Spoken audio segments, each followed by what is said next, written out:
gitu. Makanya antena-antena MIMO ataupun SISO itu hampir semua punya 2 inner, walaupun ada yang 1.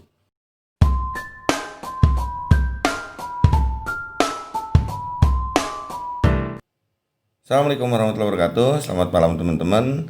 Masih bertemu lagi dengan saya di Doni Tambas Channel. Di vlog kali ini saya akan sedikit ngebahas mengenai antena micropanel nih teman-teman. Jadi beberapa hari ini banyak banget yang nanya ke saya mengenai apa sih sebetulnya antena micropanel itu dan bisa enggak dipasang di frekuensi 2,4 gitu. Nah, tapi sebelumnya jangan lupa yang baru-baru nih, jangan lupa di like dulu, di subscribe, terus share juga video ini ke sosial media kalian masing-masing, biar teman-teman kalian juga bisa mendapatkan manfaat dari video ini. Oke, kalau kita ngomongin antena, mau antena jenis apa aja ya, selama itu antena lah pokoknya, dengan frekuensi berapapun, itu kita harus tahu yang namanya lambda. Ya, jadi indikatornya ini adalah lambda. Lambda ini adalah besaran gelombang dalam satu frekuensi. Itu gampangnya lah. Gitu.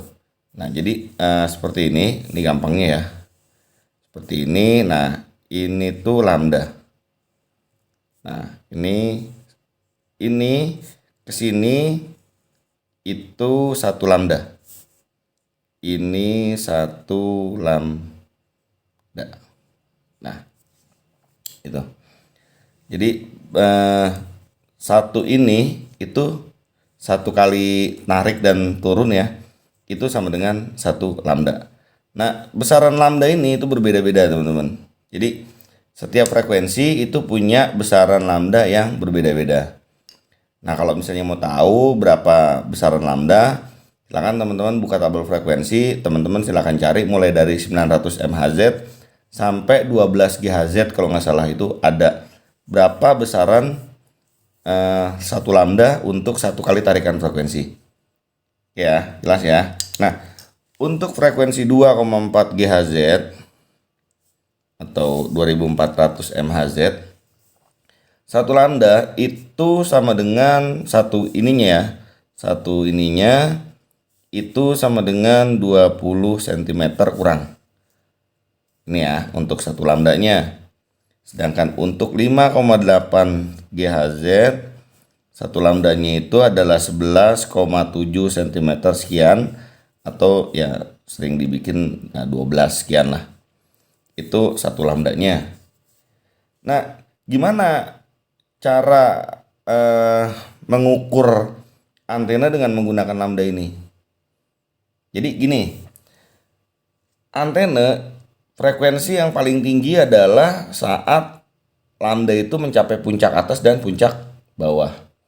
Berarti kalau misalnya kita ngomongin lambda di sini, puncak atas itu di sini dan puncak bawah itu di sini.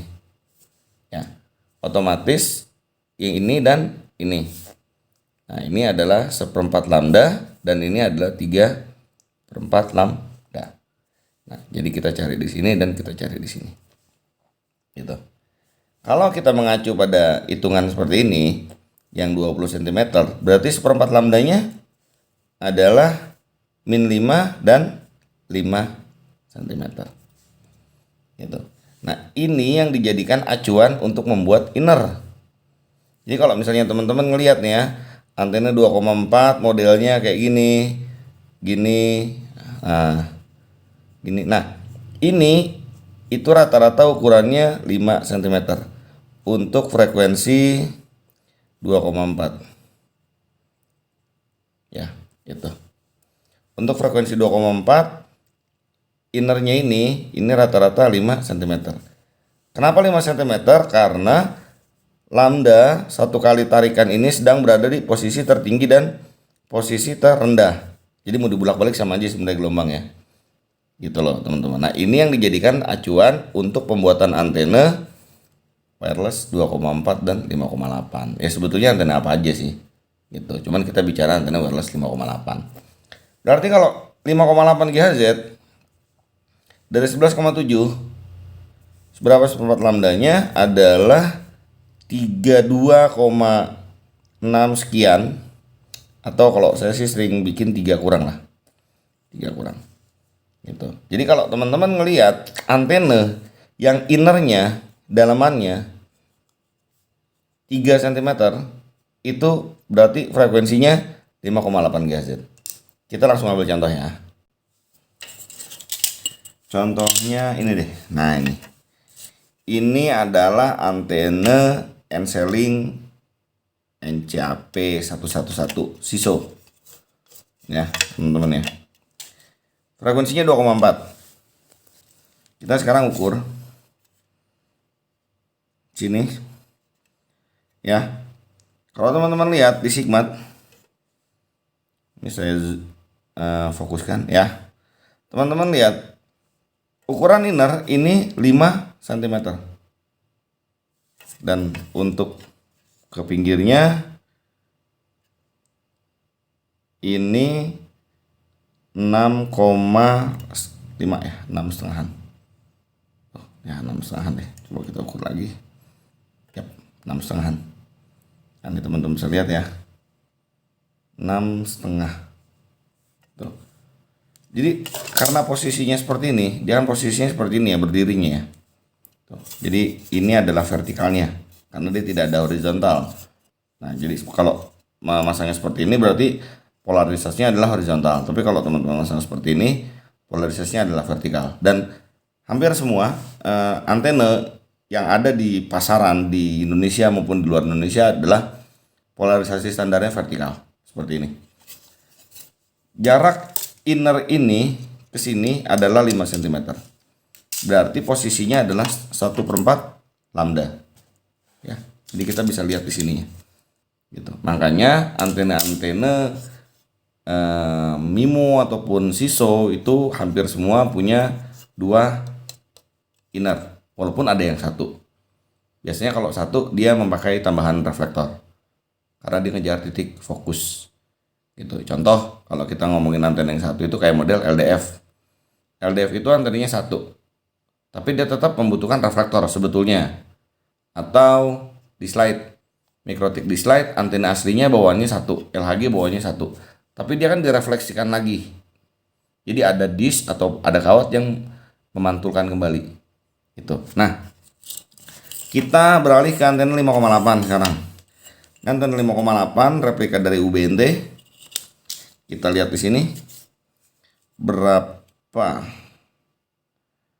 Oke, yes tah. Teman-teman bisa lihat ya. 2, sekian. Ya, jelas. Untuk antena UBNT ya. 2, sekian. Untuk jarak luarnya, ini luarnya. Kita lihat di sini 2,5. Oke ya. Bener kan ya? 2,5 sekian. Jadi kalau teman-teman bagi 11,7 hasilnya mungkin sekianan lah. Gitu. Nah, kalau ada yang bilang ada antena micro panel ataupun antena apalah namanya yang ukurannya kecil dan bisa dipakai untuk hotspot, jawabannya bisa. Semua antena bisa dipakai di radio mana aja. Hanya permasalahannya matching nggak dengan frekuensi radio tersebut. Jadi gampangnya gini deh. Kalau teman-teman beli antena, teman-teman ngeliat antena yang modelnya seperti ini, entah gimana pun bentuk fisiknya, tapi innernya besar, itu otomatis frekuensinya di atas 2 GHz. 2,4 ke atas deh. 2,4, 2,5, 2,6, Inggris sih pasti 2,4 lah. Tapi kalau teman-teman ngelihat antena yang kecil seperti ini innernya, kecil seperti ini, itu dipastikan antena itu bekerja di frekuensi 5,8 GHz. Jadi kalau kayak gini 1, 2, 3, 4, 5, 6, 7, 8 berarti ini 1 lambda, 1 lambda, 1 lambda, dan 1 lambda. Berarti ada 4. Ada 4 lambda tuh, dalam 1 kali tarikan. Kalau ini cuma 1 lambda dalam sekali tarikan. Nah, gampangnya gini ngitungnya. Kalau misalnya sekarang 1 kali tarikan, 1 kali lambda ini membutuhkan power 50 miliwatt, berarti Untuk antena ini bisa bekerja. Untuk antena ini kalau rata semua ya, ini bisa bekerja di range antara 50 miliwatt sampai dengan sekian. Itu bagusnya.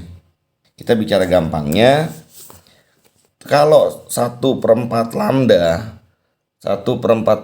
itu membutuhkan sekitar 50 miliwatt ya. Berarti kalau 1/4 dan 3/4 lambda itu membutuhkan 100 miliwatt minimal baru bisa bekerja.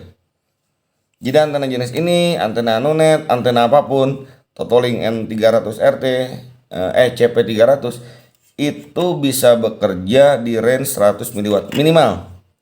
Di bawah 100 miliwatt dia nggak akan mau bekerja, powernya nggak keluar gitu, karena nggak terpenuhi, syaratnya nggak terpenuhi. Nah sekarang kita bicara kayak gini, 1 2 3 4 5 6 7 8 100 200 300 400, berarti range minimalnya adalah 400 miliwatt untuk bisa menggerakkan driver ini.